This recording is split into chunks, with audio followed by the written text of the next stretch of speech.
कर्पूरकांति देहाय ब्रह्ममूर्तिधराय च வேதசாஸ்திர பரிஜ்ஞாய தத்தாத்ரேய நமோஸ்துதே. அன்பான யூடியூப் நேயர்களுக்கு என்னுடைய அன்பு கலந்த பணிவான வணக்கத்தை தெரிவித்துக் கொள்கிறேன். பிரம்மன் எழுதிய தலைவிதி ரிஷபராசி அன்பர்களுக்கு எப்படி இருக்கிறது? எதுக்கு நாம் இது சொல்றோம் என்றால், மனிதனுக்கு ஒரு தலைவிதி என்பது எழுதப்பட்டிருக்கிறது என்பது உண்மை. காரணம், ஜோதிடம் என்பது 6 வேத அங்கங்களின் ஒரு பாகமாகும். அதனால்தான் வேத ஜோதிடம்னு சொல்றோம். வேதம் என்றால் இறைவனால சொல்லப்பட்டது. அப்போ மகர்ஷிகளால், சித்தர்களால், ஞானிகளால் போற்றப்பட்டு நவக்கோள்கள் என்பது மூலமாக இறைவனுடைய ஆற்றல் என்பது இந்த உலகத்தில் வருகிறது என்பது நன்றாக உணர்ந்த மகான்கள், ஞானிகள், தபசிகள் சொன்ன அற்புதமான வாக்கியங்கள் என்பதே நமக்கு ஜோதிடத்தினுடைய பாகமாக வந்திருக்கிறது. ஆக பிரம்மன் எழுதிய தலை விதி ரிஷபராசன்மலுக்கு எப்படி இருக்கும்? எதனால் அப்படி படைத்திருக்கிறார்? காலபுருஷ தத்துவ ராசிக்கு அது 2ஆம் வீடா வருகிறது. 2ஆம் வீடு என்ன? தனஸ்தானம், குடும்பஸ்தானம். ஒரு மனிதனா பிறந்தவனுக்கு ஒரு குடும்பம் வேணும்ன்றதுக்காக அந்த குடும்பஸ்தான அமைப்பு 2 பெண் கிரகங்களை கொண்டு அவரை படைத்திருக்கிறார். ஒன்று சுக்கிரன், அதாவது எல்லா வகையான இன்பங்களுக்கு, ஆசைகளுக்கு, எல்லா வகையான சுகபோகங்களுக்கு, ஒரு சொகுசு வாழ்க்கைக்கு, உலகத்தில் என்ன ஒரு இன்பமணி இருக்கிறதோ, அதாவது உணவுலேருந்து ஆரம்பித்து உல்லாச சல்லாபங்களை வரை இருக்கின்ற எல்லா வகையான கிரீடைகளை ஒரு உறுதி பண்ணுறதுக்காக சுக்கிர பகவானை தோற்றுவித்தார். அதே இடத்துல சந்திர பகவான் உச்சம். சந்திரன்னா மனோகாரகன். நம்ம மனசு பல விதமாக போகும். இப்போ யக்ஷன் யுதிஷ்டர்னை கேள்வி கேட்குறாரு. ஏன்னா 4 பேர் தண்ணி குடிக்கிறதுக்கு போய் இந்த தண்ணி குடிக்க வேண்டாம்னா யக்ஷனுடைய கேள்விகளுக்கு பதில் சொல்ல முடியாம பாரதத்துல அவங்க மயங்கி விழுந்தார்கள். அப்போ தர்மராஜன் யுதிஷ்டர்னு அந்த இடத்துக்கு செல்கிறாரு. யக்ஷனை கேள்வி கேட்கிறாரு, இந்த உலகத்துல எது வேகமானது அப்படின்னு சொல்லி. அவர் சொல்றாரு, வேகமானது நம்மளுடைய மனம்தான், மனதை விட வேகமானது இந்த உலகத்தில் எதுவும் இல்லை என்றார். எப்படியான அவர் விளக்கம் கேட்கிறாரு யக்ஷன். இப்போ நீ அமெரிக்காவில் இருக்குன்னு நினைச்ச உங்க மனசு அமெரிக்கா போயிடுற இல்லை, அதுதான். ஸோ மனதனுடைய ஆற்றல் என்பது அவ்வளவு பெரிதா இருக்கிறதுனால சந்திர பகவானுக்கு ஒப்படைக்கப்பட்டது. சந்திரமா மானசோ ஜாதகா. மனுஷனுக்கு மனோகாரகனாகிய சந்திரனே எல்லா விஷயங்களுக்கு அதிபதியாக அங்க சந்திரனை உட்கார்ந்துக்கிறான். சந்திரன் உச்சி பெறுகிறான், சுக்கிரன் ஆட்சி பெறுகிறான். 2 பெண் கிரகங்கள் ஒரு மனித வாழ்க்கையில திருமணம் என்பதை வரை செய்யறதுக்காக ஏற்பட்ட ஒரு இடம் என்பதுதான் இந்த குடும்பஸ்தானமாக பிரம்மன் தன்னுடைய எளிதை இந்த காலபுருஷ தத்துவ ராசியத்தில் உணர்த்துகிறார். அப்போ சந்திரன் உச்சம் பெறுகிறார் என்றால் என்ன? அம்மா பால் அதிகமாக பாசமுடைவார். கிருஷ்ண பகவான் பரமாத்மா ஜாதகத்தில் நமக்கு வரும். ரிஷப லக்னத்துல ரிஷப ராசியில பிறந்திருக்கிறார் ரோஹிணியில் அவரு. அப்போ கிருஷ்ண பகவானுக்கு 2 அம்மாக்கள் இருக்கிறாங்க, அதாவது தேவகி, யசோதா. ஸோ 2 எது காரணம்? சந்திரன் உச்சத்தில் இருக்கிறது பகவானுக்கு. ஆக இங்க அம்மானுடைய ரோல் அதிகமாக இருக்கிறது. ரிஷபராசியில் பிறந்தவங்களுக்கு யாரோட ரோல் அதிகமாக இருக்கும்? அம்மாவோட ரோல் அதிகமாக இருக்கும். மேஷராசியில் பிறந்தவங்களுக்கு யாருக்கு ரோல் அதிகமாக இருக்கும்? அப்பானுடைய ரோல் அதிகமாக இருக்கும். புரியுதுங்களா? ஸோ இங்கே அம்மா தான் எல்லா ஆட்சி. அப்போ என்ன ஆயிடுது? சந்திரன் உச்சம், சுக்கிரன் ஆட்சி. 2ஆம் வீடு என்ன கொடுத்துருக்குது? 2, 5 கூடையவனாக புதன் வருகிறார். 2 தனாதிபதி. ஆனால் 2 வீடு பார்த்துக்குங்க. 2 வீடு என்னன்னா பொருள் வந்தா வரலாம், வரலன்னு இல்லை. தேய்பிறை வளர்பிறை சந்திரனுக்கு அது மாதிரி சம்பாதிச்சா சம்பாதிக்கலாம். இப்போ 15 நாள் நல்ல வருமானம் வரும், 15 நாள் வருமானம் வராது. அதுதான் 2 நிலை. அதுக்கு தான் புதன் 2ஆம் வீடாக வச்சிருக்கிறார். எது வாக்ஸ்தானம், புதனன்னா வாக்கு, கல்விக்காரக்குன்னு வித்யாக்காரக்குன்னு, வாதாடும் திறமை கொண்டவர், எழுத்தாளர், இதெல்லாம் புதனக்கூடிய ஆதிபத்தியங்கள் அல்லவா. அந்த புதனக்கூடிய காரகத்துவங்கள்லயே மேலோங்க செய்கிறதுக்காக புதன் பலமா இருந்த பட்சத்துல புதன் காரகத்துவம் பெற்ற இடங்கள்ல அவன் மேலோங்குவா.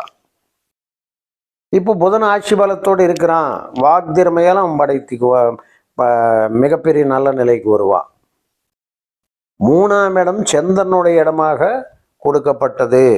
அப்போ 3 கூடையும் உச்சம் பெறுகிறார். அப்படி என்றால் என்ன, உங்களுடைய முயற்சிகள் என்பது உச்சம் பெறுகிறது.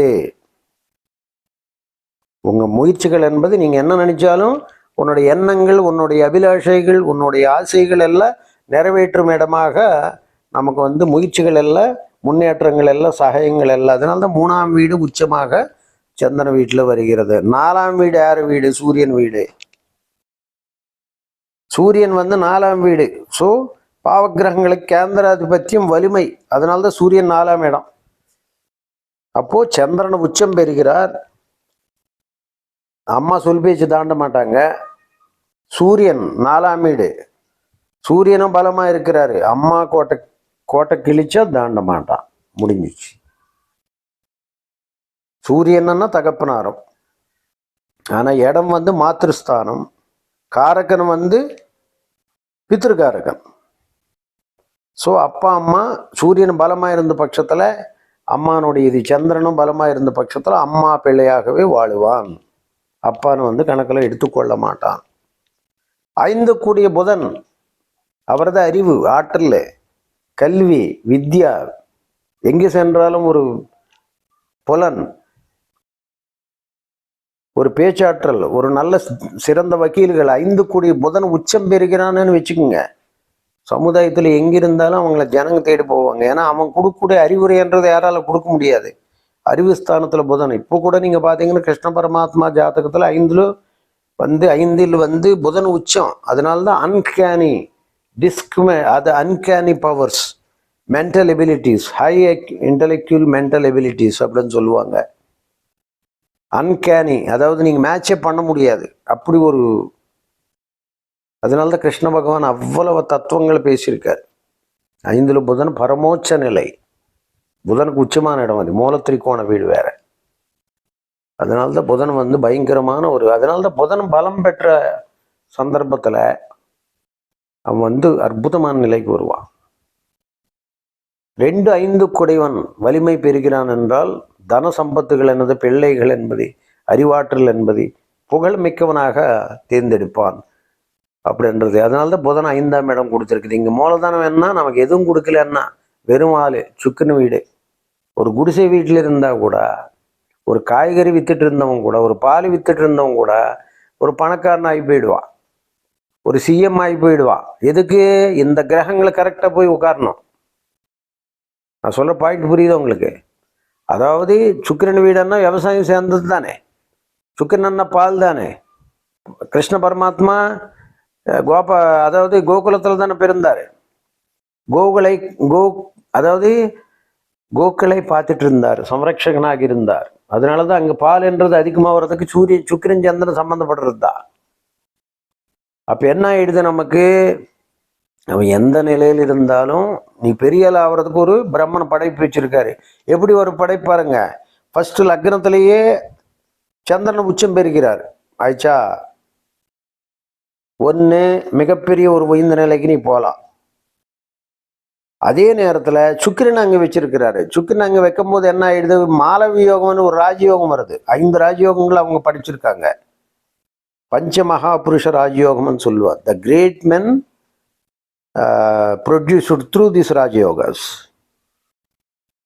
எப்படி அப்படின்னா ஃபர்ஸ்ட் ஒவ்வொரு இதுக்கு கொடுத்துட்டே வராங்க இல்லையா. அப்போ சுக்கிரனால வரும்போது மாலவி யோகம்னு சொல்லக்கூடிய புகழை பெறக்கூடிய அந்தஸ்து, உயர்ந்த அந்தஸ்து, அறிவு, ஆற்றல், சமஸ்த போகங்கள், ஐஸ்வர்யங்கள், தனி விமானம் வச்சுட்டு நாம் சொல்லுவாங்க இல்லையா, அவன் தனி பிளைனில் போயிருக்காரு சார், தனி விமானத்தில் போயிருக்காரு அப்படின்னு சொல்ல. தனி விமானம் போயிருக்கிறான்னா மாலவி யோகத்தில் இருக்கிறான்னு அர்த்தம். அப்படிதான் போக முடியும். தனி விமானத்தில் கொண்டு வராங்கன்னா மாலவி யோகம் இருக்கும். இந்த பஞ்ச மகாபுருஷ யோகங்களும் ஒவ்வொன்றுக்கும் ஒவ்வொரு யோகம். செவ்வாய் பலமாக இருந்தால் மிலிட்ரி சம்பந்தமான வா பிளைனில் போவாங்க. இப்போ மோடிஜி அவர்களுக்கு வந்து ரிச்சிக யோகம், செவ்வாய் சார்ந்த யோகம். அதனால்தான் அவர் பிறந்தநாள் என்பதை மிலிட்ரி ஃபோர்ஸஸோடு அவர் கொண்டாடுகிறார். அவர் ஒரு மிலிட்ரி, ஏன்னா ருச்சிக யோகம் வந்து ரொம்ப பவர்ஃபுல்லான ராஜயோகம். அதனால்தான் மிலிட்ரி சார்ந்த ஒரு நாட்டை சார்ந்த ஒரு விஷயங்களை அவர் வழி நடத்துகிறார் என்றால் செவ்வாய் பலமாக இருக்கிறதுனால.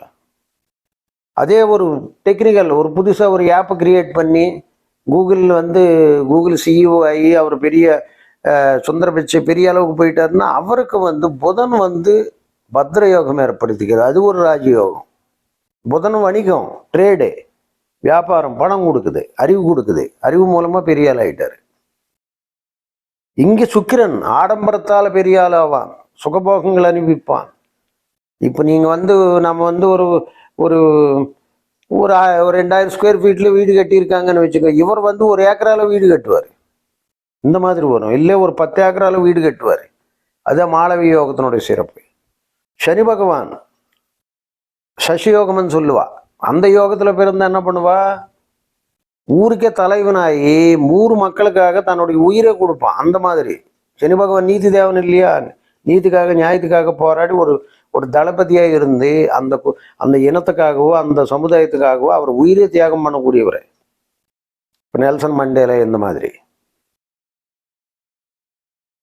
புதன் பலமாக இருக்கிறான், புதன் உச்சம் பெறுகிற பத்ர யோகத்தில் இருக்கிறான்னு அந்த மாதிரி. இந்த மாதிரி 5 யோகங்கள், அதாவது செவ்வாயத்தோட ருச்சிக யோகம், அதுக்கப்புறம் புதனோட பத்ர யோகம், அப்புறம் நமக்கு சனியோட சசி யோகம், சுக்கிரனோட மாளவி யோகம், இந்த மாதிரி யோகம். குருவோட ஹம்ச யோகம், அதுதான் மெயின். குருவோடம்னா ஒரு ஒரு பெரிய மட்டாதிபதியாக பீட்டாதிபதியாக இருந்துட்டு மக்களை நல்வழிப்படுத்துவார்கள். அது வந்து ஹம்ச யோகம். அது ஒரு ராஜயோகம் தான். இல்லை ஒரு சிறந்த ஒரு அரசனாக இருந்து மக்களை நல்வழிப்படுத்தி ஒரு சிறப்பான முறையில், இப்போ நீங்கள் பழைய புராணங்களில் பார்த்தீங்கன்னா பெரிய பெரிய ஹரிச்சந்திரர், சத்தியர், சூரிய குலத்தில் பிறந்த நிறைய மன்னர்களுக்கு எல்லாம் வந்து அம்சயோகம் இருக்கிறது. அம்சயோகம் இருந்தால் நல்வழிப்படுத்தி கொண்டு போயிடுவாங்க மக்களை. ஆனால் அம்சயோகத்தோடு சேர்ந்து ருச்சிக யோகம் இருந்தால் நாட்டை வந்து சிறந்த முறையில் கொண்டு போயிடுவா.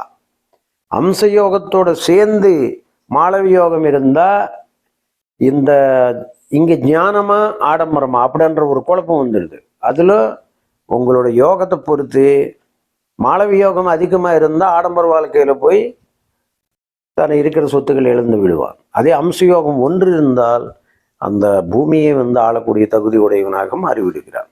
இந்த மாதிரி நிறைய பிரபல யோகங்கள் யோகம் வச்சு தான் வரக்கூடியது. ஆக இப்போ என்ன ஆயிடுது, நமக்கு இந்த 5ஆம் வீடு சுக்கிரன், அப்போ 6ஆம் வீடு சுக்கிரன் வரான். அப்போ என்ன ஆயிடுது, சுக்கிரனை மிகுதியான ஒரு 6ஆம் பாவத்தை ஏன் எடுத்துக்கிறான்னா அரச யோகம். 6ஆம் யோகம் அதாவது பலப்பட்டால் அரச யோகம் பெற்று நினைச்ச எண்ணங்கள் எல்லாம் நிறைவேற்றப்படும். இல்லை 6ஆம் பாவத்தினுடைய அதிபதி சுக்கிரனா இருக்கிறதுனால, லக்னாதிபதி அவரே இருக்கிறதுனால 6ஆம் வீடு ரோகஸ்தானமாக இருக்கிறதுனா சத்ரு ரோக ருணங்களை உண்டாக்குவார். சம்மந்தமில்லாத நோய் நொடிகள், பெண்களால் வியாதிகள், இதெல்லாம் உண்டாக்குவார் 6க்கு சம்பந்தப்பட்டதுனால. அப்புறம் 7 12 கூடிய ஒரு ஆதிபத்திய சிறப்பு இல்லாத ஒரு செவ்வாயாக இங்கு உருவாக்குகிறார். 7ஆம் வீடு யாரு, மனைவி, களத்திரஸ்தானம். அப்போ களத்திரஸ்தானம் எப்பவுமே கரட முரடாக தான் ரிஷபராசி அன்பர்களுக்கு வரப்போகிறது. 7ஆம் வீடு செவ்வாய் வீடு, 12ஆம் வீடு விரயஸ்தானம், களத்திராதி விரையாதிபதி 2 வரதுனால மனைவி மூலமாக நிறைய செலவுகள், மனைவி மூலமாக நிறைய பிரச்சனைகள், மனைவி மூலமாக சம்பந்தம் இல்லாத வருத்தங்கள். 7ஆம் வீடு 7 12 கூடிய ஆதிபத்திகள் இருக்கு. 2 ஆதிபத்திகள் சிறப்பாதிபத்தியங்கள் இல்லை. ஆக பாவியே வருகிறான். ஆக கரடு முரடான வாழ்க்கை, சுகபோகங்கள் அனுபவிக்க முடியாத நிலை நிறைய பேருக்கு வந்து ரிஷபராசியில் பிறந்தவர்களுக்கு வரும். இந்த 7 12 கூடிய ஆதிபத்தியத்தினால 8 11 கூடிய குருவாக வந்திருக்கிறார். எது குரு 8ஆக வந்திருக்கிறாருன்னா அசுர குருக்கும் தேவ குருக்கும் ஆகாது.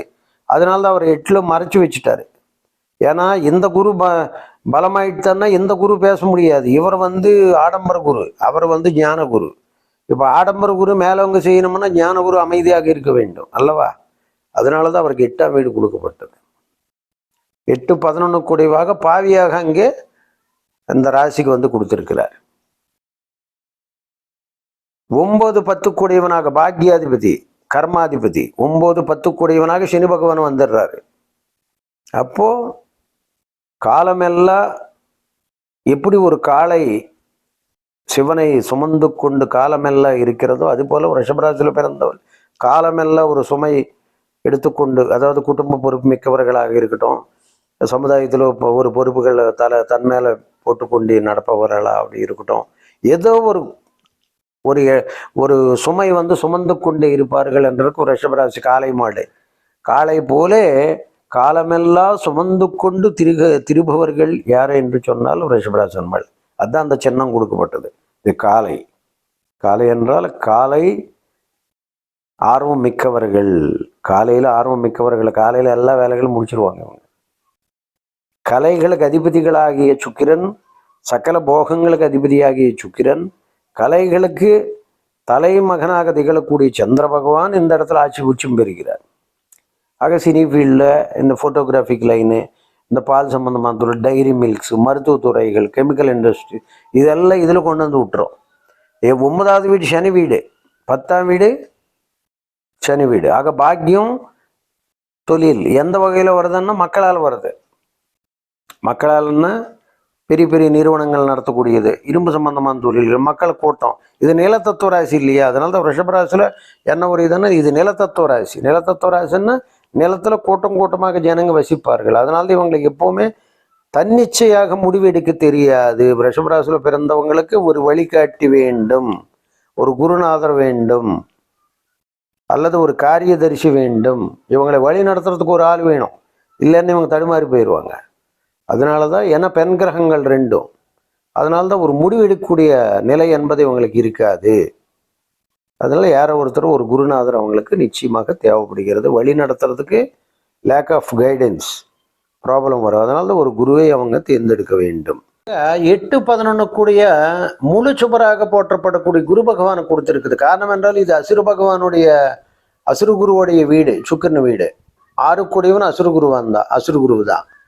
அப்போ 1 6 கூடிய ஆதிபத்தியங்கள் சுக்கிரனுக்கு ஏன் கொடுக்கப்பட்டது என்றால், ஒரு 50% நன்மை செய்தாலும் 50% தீமை செய்வா அளவுக்கு மீறி அகலக்கால் வச்சுட்டாருன்னா கடல்ல போயிடுவார். அதனால தான் 6ஆம் இடம் ஜாயின் பண்ணிருக்கு.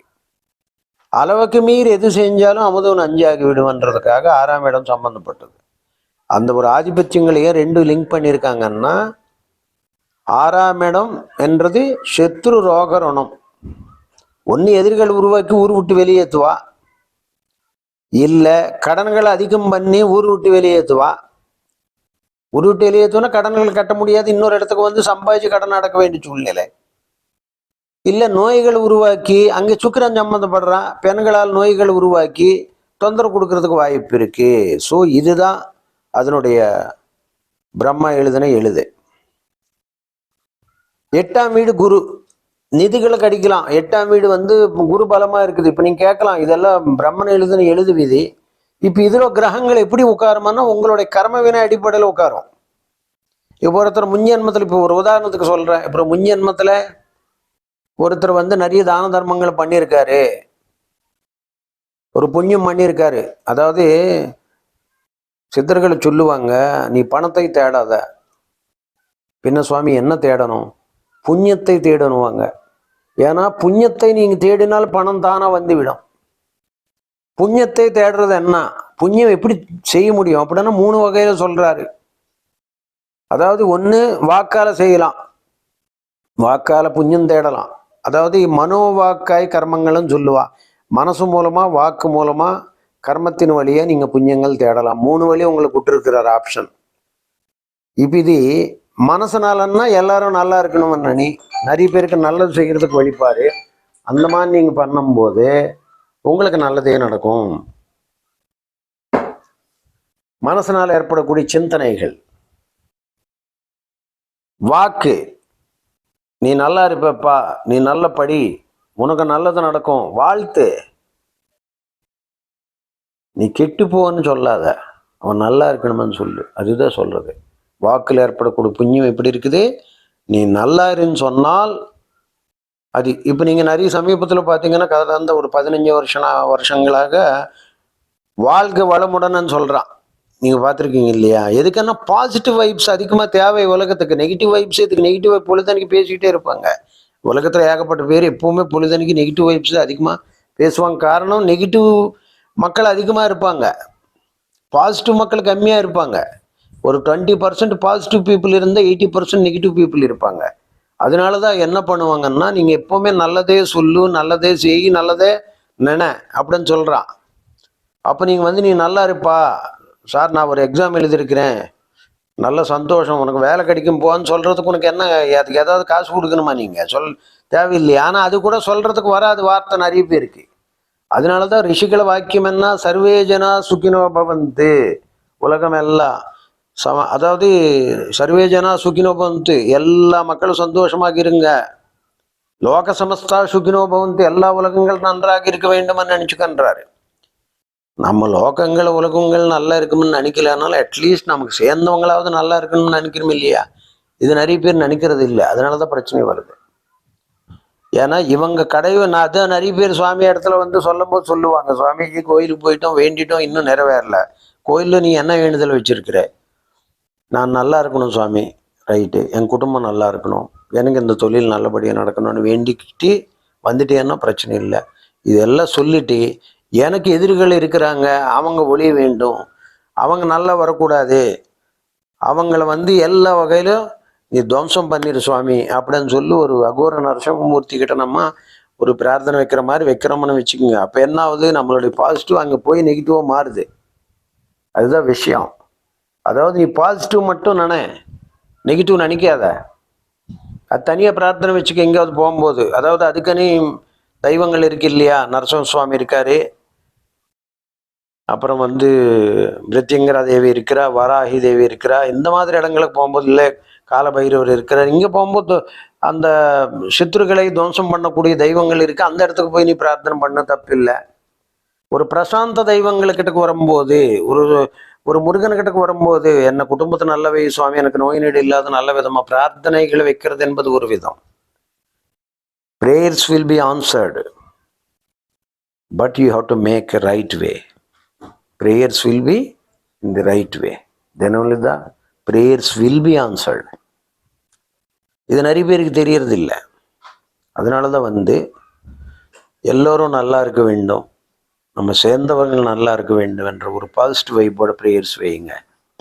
ஏன்னா உலகத்தில் நெகட்டிவ் இருக்குது, பாசிட்டிவ் இருக்குது. நீ எந்த பிரார்த்தனை வச்சு அதை எடுத்துக்கோ. ஏன்னா அது ஆல்ரெடி ஹப்பு.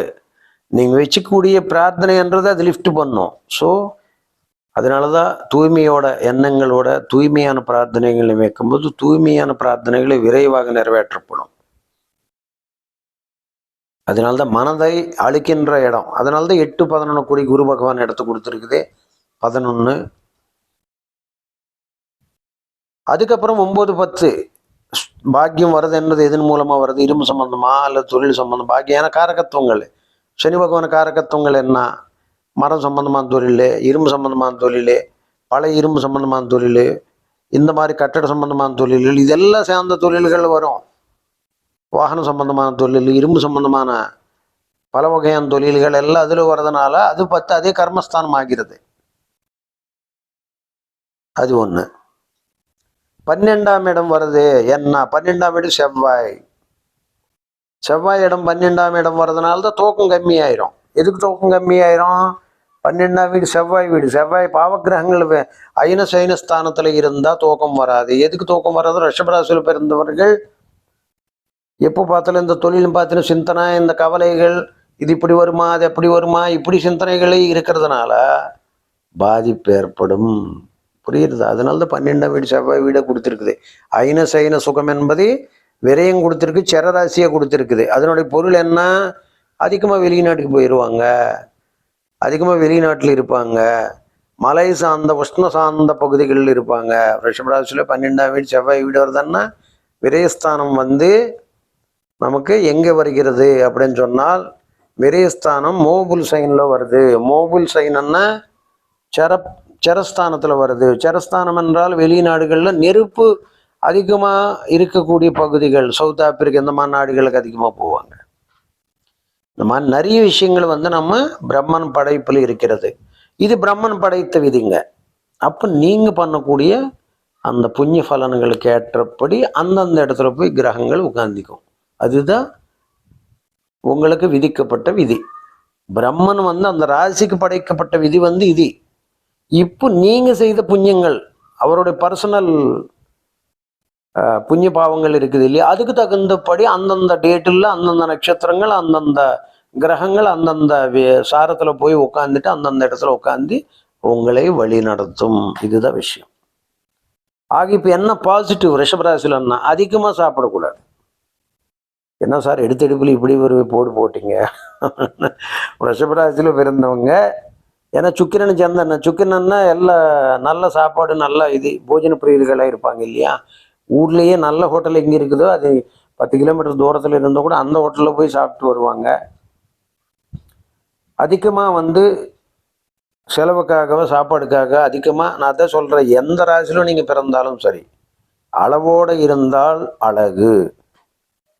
அளவு மீறினால் அமுதம் நஞ்சாகிவிடும். அதுதான் விஷயம், புரிஞ்சுக்குங்க. அதனால் இங்கே சுக்கிரன்னா எல்லா வகையான இன்பங்களுக்கு அதிபதியாக இருக்கிறாரு. ஒரு பெண்களை விஷயம் ஆகட்டும், ஒரு சாப்பாடு ஆகட்டும், ஒரு உணவுகள் ஆகட்டும், எதையாக இருந்தாலும் ஒரு அளவோடு இருந்தால் உங்களுக்கு அது அமுதமாக மாறிவிடும். அளவு மீறினால் நஞ்சாக மாறிவிடும் என்றது இங்கே ஒரு கருத்து. அதிகமாக சாப்பிடாதீங்க, தேவையானது மட்டும் சாப்பிடுங்க. ஏன்னா 6ஆம் வீடு சுக்கிரனோட வீடு தான். அதிகமாக சாப்பிட்னால்தான் சுக்கிரனால் வரக்கூடிய நீர் நோய்கள், மற்ற பெண்களால் வரக்கூடிய வியாதிகள், மற்ற கிட்னி, ஏன்னா 6th லார்டு அது சுக்கிரனோட வீடு. இந்த மாதிரி 6ஆம் வீடு என்னும்போது சுக்கிரன் சம்பந்தப்பட்ட எல்லா ஆர்கான்ஸில் ப்ராப்ளம்ஸ் இதெல்லாம் வரக்கூடியது அங்கேருந்து வருகிறது. அதே மட்டும் இல்லாமல் 1 6 என்னும்போது என்ன, நீங்கள் ஒன்று டாப்பில் போகிறோம், மறுபடியும் 6 வர்றதுனால அதே டாப்லேருந்து நீங்கள் அளவுக்கு மீறி செலவுகளை பண்ணிட்டேன்னா கடனாளி ஆகி போயிடுவீங்க அப்படின்றது அதுலேயே இருக்குது பரமார்த்தம். அதுதான் பரமார்த்தம். 1 6னுடைய டிஸ்கிரிப்ஷன் அப்படி தான். ஒன்று எது அதிகமாக போனாலும் சரி, அது வந்து கொண்டு வந்து மறுபடியும் மைனஸில் கொண்டு வந்து விட்டு 2 நிலைகள் அவர் வச்சுருக்காரு. வளர்ப்பிறை தேய்ப்பிறை. சந்திரன் உச்சம் மேலே, கீழே சூரியன் நீச்சம். புரியுதா? சூரியன் நீச்சமானா 2 ஒளி கிரகங்கள், ஒன்று உச்சம் பெறுகிறது, ஒன்று நீச்சம் அடையுது. சூரியன் நீச்சம் அடைச்சன்னா நோய்கள்லேருந்து எல்லாம் தொந்தரவு, வெளிச்சம் இருக்கிறது, பேரும் புகழ் எல்லாம் கெட்டு போயிடும். ப்ளஸ் உன் பேர் மட்டும் இல்லை, சூரியன்னா உங்கள் முன்னோர்கள், உங்கள் அப்பா பேர், தாத்தா பேர் எல்லாம் கெடுத்து விட்டுரும். எல்லாம் ஜாகிரதையாக வழிபட வேண்டும். இதுதான் ரிஷபலக்னத்தினுடைய படைத்த பிரம்மணம் எழுதிய தலை விதி. ஆகிய இதில் ப்ளஸ் மைனஸ்ன்னு நீங்கள் நன்றாக புரிந்து கொண்டு செயல்படுங்கள். சகல நன்மைகள் நிச்சயமாக. எந்த தெய்வத்தை நீங்கள் வணங்க வேண்டும், அதுதான் மெயின். 9 10 கூடையவன் சனி பகவான். ஃபர்ஸ்ட் 5ஆம் வீடு பாருங்க. 5ஆம் வீடு புதன் பெருமாள் உச்சம் பெறுறதுனால திருப்பதி பெருமாள். சந்தன உச்சத்தில் இருக்கிறது தாயார். சுக்கிரனுடைய வீடு லக்ஷ்மி அம்பாள். ஆக திருப்பதி என்பது உகந்த இடம். அது போலவே ஸ்ரீரங்கம் உகந்த இடம். அரங்கநாதரை நீங்கள் வழிபட்டால் வாழ்க்கையில் ஏராளமான மாற்றங்கள் நீங்கள் எதிர்பார்க்கலாம். ஏழுமலையான் நீ தரிசித்தால் மலை போல வாழ்க்கை உயர்ந்துவிடும். அம்பாளை வணங்கினால் சகல ஐஸ்வர்யங்கள் எளிதாக கிடைக்கும். அது போலவே எல்லா தெய்வங்களையும் நீங்கள் வழிபடலாம். 9வது வீடு சனி பகவான் வீடு, குலதெய்வம். உங்களுடைய குலதெய்வத்தை நீங்கள் வழிபட வேண்டும். ஏன்னா பாக்கியம் தரக்கூடியது. அங்கே இந்த குலதெய்வம் ஓகே சொன்னால் தான் மற்ற தெய்வங்களை பாக்கியம் கொடுக்கும். இஷ்ட தெய்வங்களை வேற, குலதெய்வங்களை வேற, அனுகூல தெய்வங்கள் வேற, பிரதிகூல தெய்வங்கள் கூட ஃப்ரெண்ட்ஸ் மாதிரி. இப்போ நமக்கு வந்து ஃப்ரெண்ட்ஸ் எதிரி இருப்பாங்க, எனிமே இருப்பான். அதே மாதிரி தெய்வங்களை கூட சில தெய்வங்களை கோயிலுக்கு நீங்கள் பார்க்கவே முடியாது. அது பிரதிகூல தெய்வம்னு சொல்லுவோம். சில தெய்வங்கள் நீங்கள் நினைக்க மாட்டீங்க, யாரோ ஒருத்தர் வந்து கூப்பிட்டு போயிடுவா, அது அனுகூல தெய்வம்னு சொல்லுவோம். உங்களுக்குன்னு ஒரு தெய்வம் பிடிக்கும், அந்த தெய்வம் உங்களுக்கு அதிருஷ்ட தெய்வம்னு சொல்லுவோம். உங்களுக்கு சில தெய்வங்கள்னா பயமாக இருக்கும், அந்த தெய்வங்கள் உங்களுக்கு ஆகாத தெய்வங்களாக இருக்கும். ஆகாத தெய்வங்களாகும், ஆனால் நம்ம மனசுக்கு ஆகாது. ஏன்னா அதுக்கு தான் சந்திரன் பொறுத்திருக்கிறார், சிப் மாதிரி. இந்த சந்திரன் தான், இந்த மனசு தான். நிறைய பேருக்கு மனசு எதிரியாக மாறுவோம்னு சொல்லுவோம் இல்லையா, அந்த மனசு எல்லாத்துக்கும் காரணம். அதனால தான் அந்த மனதன்ற ஒரு சந்திரனை வந்து அடையாளமாக கொண்டு 30 திதிகளை அவர் நடத்துகிறாரு. 30 நாள் ஒரு மனிதனுக்கு நன்றாக நடக்க வேண்டும். அதில் வளர்ப்பிறை வருது, தேய்ப்பிறை வருது, பௌர்ணமி வருது, அமாவாசை வருது. பௌர்ணமி வரும்போது உங்கள் மனசு வந்து பிளஜம், ஜஸ்ட் லைக் வந்து ஒரு பிரகாசமாக இருக்கிறது. அமாவாசை வரும்போது நோ மூன், மனசு சுருங்கி விடுகிறது. அதனால தான் அமாவாசை பௌர்ணமி வரும்போது மனசுக்கு அமாவாசை வரும்போது சந்தோஷமாக இருப்பாங்க. அது பௌர்ணமி வரும்போது, அமாவாசை வரும்போது மனசுக்கு சுருக்கிறோம். சுருக்கும் போது என்ன ஆகிடும், டென்ஷனாக ஒரு மாதிரி சண்டைகளை, பிரச்சனைகளை, குழப்பம் ஒரு மாதிரி இருக்குதுங்க அமாவாசைன்னு சொல்லி அந்த மாதிரி எல்லாம் இருக்கும். இதுக்கு ரெமெடி என்னன்னா, அமாவாசை அன்னைக்கு குலதெய்வத்து கோயிலுக்கு போகிறது நிறைய பேர். அமாவாசை அன்னைக்கு தெய்வங்கள் இடத்துல இருந்து உங்களுக்கு தொல்லையிலேருந்து நீங்கள் தப்பிச்சுக்கலாம். இந்த மாதிரி நிறைய விஷயங்கள் இருக்குது. ஆக நீங்கள் உங்களுடைய பாசிட்டிவ் நெகட்டிவ் என்றது நன்றாக உணர்ந்து கொண்டு ரிஷபராசி ப்ளஸ் நல்ல விதமாக முன்னேற்றத்துக்கு வரலாம். ஆக சர்வே ஜனா சுகினோ பவன், சுகி பவன்.